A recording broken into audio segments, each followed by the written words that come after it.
En la industria de los FPS, el tener éxito es más extraño que un lobby de Call of Duty sin racismo.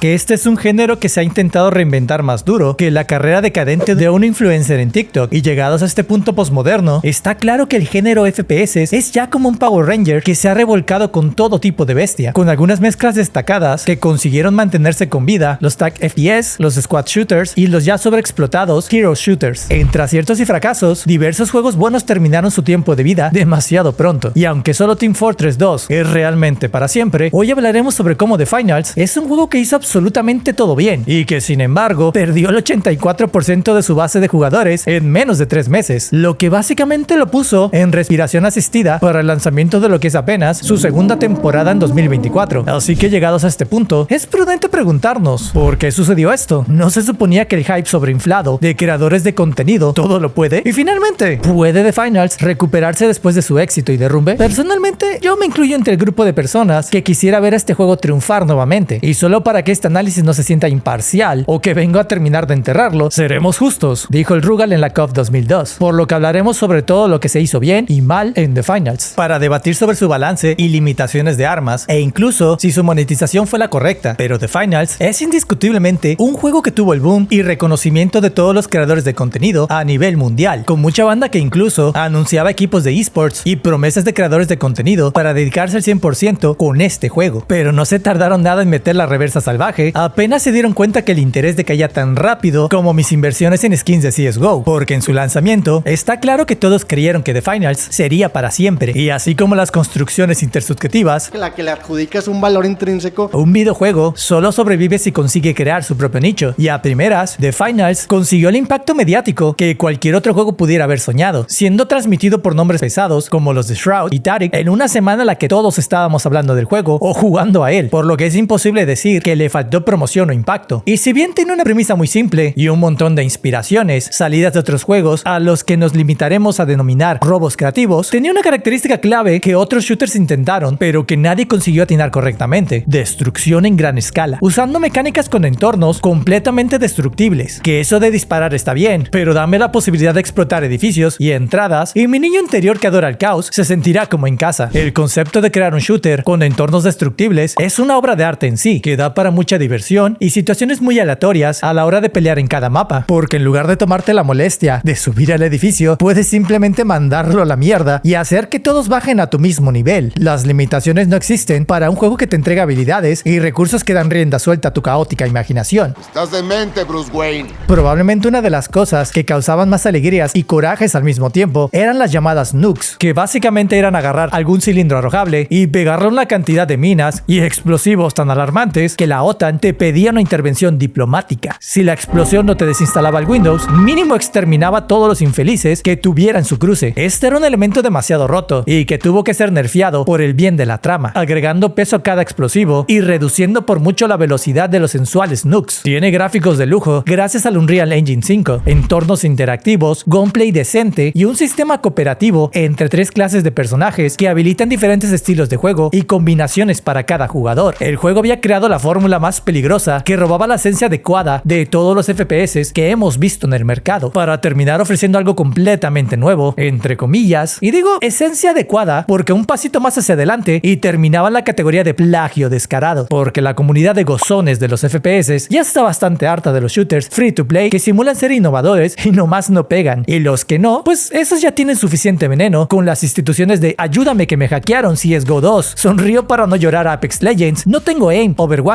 y nalgas peligrosas Valorant. The Finals es también el único juego que abiertamente aceptó sus problemas con el aim assist y lo nerfeó, un tema que nos tiene en guerra civil permanente entre los jugadores de consola y PC. Y miren, aquí las cosas como son, el aim assist es real y te da la falsa sensación de ser bueno con el joystick, pero claramente los jugadores de PC tenemos todo un brazo de ventaja, así que balancear este desmadre es bastante complicado. Es por ello que los jugadores profesionales de PC ya se han rendido los juegos que son puro aim assist, como COD y Apex Apex Legends, pero The Finals se abrió como luz en la oscuridad y dijo: crearé mi propio FPS sin aim assist y sin pinches cajas de luteo. Una decisión inteligente que bien podría haber decepcionado a los consoleros que dependen demasiado de este tipo de asistencia. Quizá esto ahondó negativamente en la cantidad de jugadores que disfrutaba de este juego, que si al día de mañana Call of Duty nerfea su aim assist, la mitad de su población se viene abajo sin dudas. Y es que la sensación de ser bueno es esencial para el jugador casual. No a todos les gusta tryhardear, y si pasas de esos juegos facilitos en el joystick a uno que te hace esforzarte, muy probablemente te frustres. Hay personas que no lo saben, pero una gran cantidad del trabajo narrativo del juego está hecho por IAs, lo que a mí me parece una locura, que casi no se siente, y no faltará el brother que se dedica a hacer cosas bien ilegales, que me venga a decir: ¿cómo no te vas a dar cuenta, bro? Sí, está clarísimo. Y que yo, que les juro que pensaba que si eran narradores, que si el estudio es codo y no contrata gente para hacer este trabajo, no me parece tan criminal, que yo he hecho cosas con ChatGPT y no le he depositado un solo peso a la Skynet. Las IA son el futuro, y si esta era la forma de tener una experiencia más inmersiva, estoy bastante satisfecho con el ambiente competitivo y resultado final de las partidas, que esta pseudo experiencia de estadio hiper competitivo es parte del encanto de The Finals. Es mejor tenerlo a no tenerlo, ¿o no? Y si todo era tan bello en la villa finalista, ¿por qué pasó esto? ¿Hubo cosas que el juego podría haber hecho mejor? Preguntas que toda la comunidad se ha hecho, y que, así como tu ex que se robó tus mejores años, las cosas no vuelven a ser iguales luego de tocar el cielo y estrellarte contra el piso, ya que desde el principio The Finals se sintió como una beta larguísima durante toda su primera temporada, y aunque siendo justos, casi todos los juegos son una reverenda porquería si los comparas con su primer año de lanzamiento contra el segundo o tercer año. The Finals se sentía demasiado desbalanceado. No solo era la falta de incentivos para seguir jugando, sino el hecho frustrante de que la mitad de tus compañeros de equipo se comportaban como verdaderos animales que no tienen la más mínima idea en lo que trabajo en equipo significa. Todos los ligeros se creían bien tryhards y se iban por su lado para ser reventados por los RPG, mientras los medios tenían que cargar con el peso de ser el soporte y andar cargando con las cagadas de los otros dos. Y de los pesados ni hablar, que si no fuera por el lanzallamas y la cantidad ridícula de escudos y vida que podían llevar, un tronco te causaba más emoción que jugarlos. La estructura dinámica de los roles de personajes y sus armas eran una excelente idea, que se siente fallida y razonablemente limitada en la ejecución. Probablemente el aspecto de puntería intensa no era para todos, que hay quienes disfrutan de times to kill más cortos y sin tanto esfuerzo, pero para la banda que está harta del Apex y quiere movilidad y traqueos más intensos, esta era la mejor opción nueva. Su único gran pecado es que solo podías llevar un arma principal, y si bien puedes cambiarla cuando te eliminan, se siente demasiado impositivo y frustrante cuando te inclinas por un arma corta y casualmente algún imbécil te pega un tiro desde un techo. Y si bien es tu culpa por no evitar situaciones desventajosas, muchas veces se siente como jugar piedra, papel o tijera con las armas. También la falta de cooperación era bastante frustrante en sí, que te tocaban equipos muy buenos o malos sin puntos medios, y en ocasiones peores, a veces ni compañeros de equipo te tocaban por errores de conexión. Y por muy bueno o malo que sea un juego, nada te deja una insatisfacción tan grande como arrancar una partida en desventaja, e incluso ganar las partidas con la ventaja de que tus enemigos estuvieran incompletos tampoco se sentía demasiado bien. Si bien luego medio arreglaron esto, dejando que los jugadores rellenen partidas incompletas, nadie disfruta unirse a una partida en la que el equipo tiene la misma competitividad que una piedra. Y a este punto se le suma que varios jugadores ya se habían hecho unos putos vicios a los pocos días y te traían como un perro a su muñeco de trapo. Nuevamente eran los tryharderos los que le arruinaban la experiencia a cualquier persona nueva que quisiera intentar este juego, y muy rápido se creó un skill ceiling o techo de habilidad que resultaba abrumador para cualquier pobre alma que apenas empezaba, algo que se terminó agudizando muchísimo en la actualidad del juego, ya que The Finals tiene graves problemas para atraer jugadores nuevos, y no se diga siquiera de lo mucho que le cuesta mantener a los que ya tiene. Otro tema que influyó muchísimo en la caída de The Finals era la falta de modos de juego, que teniendo un lienzo tan bonito y un gameplay tan divertido, cuesta creer que solo tuviéramos 3 modos de juego y que uno era básicamente la versión ligera del modo torneo. Dio mucho en qué pensar, y aunque no todo en la perra vida tiene que incluir un deathmatch o team deathmatch, los modos de juego que teníamos también podían llegar a ser muy divertidos o frustrantes, que en cualquier momento te caía un gangbang y te quitaba el blanco en el último momento para que pierdas. Sí, claro que es divertido arruinarle el día al otro, pero nunca que te lo arruinen en el último minuto. Si bien la temporada 2 trajo el modo 5 contra 5 Power Shift con una plataforma movible al estilo King of the Hill, se siente demasiado tarde, que yo lo he jugado varias horas y definitivamente es un modo de juego divertido y desentrenado. Es algo que pudo haber ayudado bastante en las primeras semanas de lanzamiento para mitigar la falta de incentivos y modos de juego. Y ahora, hablando de incentivos, el juego padecía el mismo problema de todos los free to play modernos: marcar una línea correcta entre lo que puedes comprar y lo que puedes desbloquear con tu sanidad mental y tiempo de vida. Teníamos algunas variaciones de color para las armas y unas cuantas skins regular zonas para que medio pudieras distinguir a tu personaje del resto. Probablemente el único motivo para grindear era lógicamente adquirir gemas para desbloquear equipamiento perrón y ejercer nuevos tipos de violencia, pero de ahí en cuenta no creo que alguien realmente lo hiciera por ponerle colorcitos a sus granadas. Que aquí no podemos satanizar a los juegos con monetizaciones más agresivas, que las corporaciones tienen que llevar pan a su mesa y si nadie gasta dinero en tu juego, simplemente no sobrevives ni para pagarte los servidores. Que Valorant no te regala ni madres y uno lo sigue jugando. Y a mi cuenta personal, el único juego free to play que considero tiene una monetización decente es Apex Legends, que al menos te permite obtener un montón de cosas solo con grindear cajas de botín, y que yo odio las cajas de botín y las considero aberraciones que pertenecen a las líneas de tiempo más diabólicas del gaming. Simplemente nunca debieron existir, pero es verdad que resuelven en cierta manera qué dar y qué no a los jugadores como motivación para grindear. En esencia, si un juego es bueno, el grindeo no existe y es completamente mental, y esto es todavía mejor, pero aquí todos tenemos daños emocionales y estamos mal acostumbrados a recibir recompensas por jugar, o al menos tener un objetivo para hacerlo, además del de claramente divertirnos. Todo es culpa del capitalismo y la mercadotecnia moderna que ya no nos permite disfrutar nuestros juegos sin recibir cosas a cambio por el tiempo. The Finals hace esto bien, ya que los incentivos para los pobres to play son decentones, pero eso sí, si traes dinero, las líneas de cosméticos están de lujo, tanto en skins de armas como en personalización de tu personaje. El juego tiene una línea de diseño realista, futurista y juguetona que sí da un aire fresco a tus personajes, que yo sí me compraba algunas cosas, sobre todo por los 2 pases de batalla que han estado bastante buenos. No se siente tan obsceno y vulgar como pagar unos $70 por un set de 4 armas y un cuchillo en Valorant, o los eventos para desbloquear reliquias de Apex Legends, por lo que su esquema es bastante justo para un juego de 2024. A The Finals no le bastaba con las mecánicas gloriosas y un gameplay frenético variado, ya que la industria de los FPS está viviendo uno de sus peores momentos, que si bien tenemos múltiples sabores para escoger, todos los jugadores hemos comenzado a experimentar un profundo fastidio de estos géneros que ya comienzan a sentirse reciclados, con diversas entregas que también se sienten genéricas y sin alma. Los jugadores de Valorant se odian a sí mismos por no dejar de jugarlo. Los jugadores de Call of Duty se quejan de que les venden la misma basura desde hace años y cada vez se echa con menos amor. A los de Overwatch ya no les basta el Rule 34 para sostener al juego. Y finalmente están los de Apex Legends soportando un anti-cheat tan culero que ya hasta parece sistema penal del tercer mundo, algo que comparten con CSGO. Y debemos preguntarnos si existe realmente espacio para la innovación en este género, que ya hemos visto absolutamente de todo, e inclusive la gran mayoría de jugadores actuales sigue jugando los mismos juegos que salieron hace más de 6 años como Fortnite. Conviene preguntarnos si existe un lugarcito para un juego como The Finals que consigue proponer algo nuevo, pero que, sin embargo, se sigue sintiendo como un sabor no tan definido y que no consigue sustituir a la vainilla y al chocolate. El juego tiene en teoría todo para triunfar y hacerse su propio nicho, y si bien se decía que maté al Apex Legends, no le hizo ni cosquillas, que Apex Legends sigue facturando millones y no parece que vaya a morirse pronto. Probablemente el masoquismo por determinados juegos marca una extraña dependencia, un evento muy curioso y que los jugadores de League of Legends describen perfectamente. The Finals es uno de los pocos juegos que propone mecánicas complejas de puntería, lo que lo hace bastante atractivo para los jugadores que nos gusta tener la oportunidad de reaccionar y defendernos con habilidad para ganar. Recompensa mucho la inteligencia y tu mira tensa. Sin embargo, estos diferenciadores pueden llegar a ser una desventaja en un mercado que suele recompensar siempre al jugador más casual, al que no le interesa complicarse y solo dispara todo lo que se mueva. Aunque los desarrolladores se tomaron poco tiempo para balancear las cosas más urgentes, la falta de incentivos pesó demasiado, y a pesar de que ahora tenemos nuevos incentivos con las clásicas misiones diarias y semanales, el clavo en el ataúd fue la falta de transparencia y un plan o mapa de desarrollo que le diera más claridad a los jugadores sobre lo que veríamos en el futuro. Los juegos como servicio tienen que ser muy rápidos y no tardar más de un mes en presentar actualizaciones o cambios importantes, que si bien es muy difícil para los estudios pequeños mantener sus juegos frescos y en constante evolución, el juego pudo capitalizar mejor su pico mediático para presentar nuevas armas, eventos o recursos que cambien las mecánicas del juego, algo así como lo hicieron con el lanzamiento de la segunda temporada. Si el juego consigue sobrevivir lo suficiente, puede volver a tener un nuevo pico una vez que tenga el suficiente contenido y modos de juego para atraer a nuevas audiencias. En el estado actual, me queda claro que solo le sobreviven los jugadores que no han dejado de creer en el proyecto e intentan evangelizar a sus amigos. The Finals es un juego excelente y que merecía más, y que solo el tiempo nos dirá si puede renacer como un ave fénix o terminarse de morir en 1 o 2 temporadas más. Por lo que me gustaría leer tu opinión. ¿Qué aciertos y equivocaciones tuvo The Finals en su lanzamiento? ¿Piensas que puede volver a tener una segunda vida? Si esta revisión te gustó, recuerda que puedes apoyarla con tu like y suscripción. Próximamente estaremos hablando de otros juegos, así que no dudes en visitar el canal y comentar de qué otro fracaso te gustaría que habláramos. Yo te agradezco por acompañarme y me despido como siempre siempre, deseándote un excelente día.